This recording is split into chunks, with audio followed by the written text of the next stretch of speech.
Okay gang, we've got this 97 C280. We're going to replace this wiper blade. So the first thing you do, it's a single blade. You're going to pop this up like so. This actually slides out really easy. There's little tabs in here that self-lock. So we're just going to slide it out.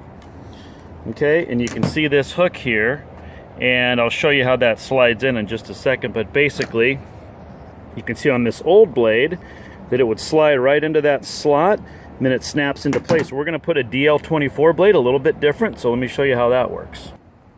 Okay, this is a Duralast DL24, and you can see these little tabs right here on both sides. That's what that hook is going to slide into, and that's what will lock it in place. So let's show you that. Okay, so here's the little tab, right? So we're just going to slide.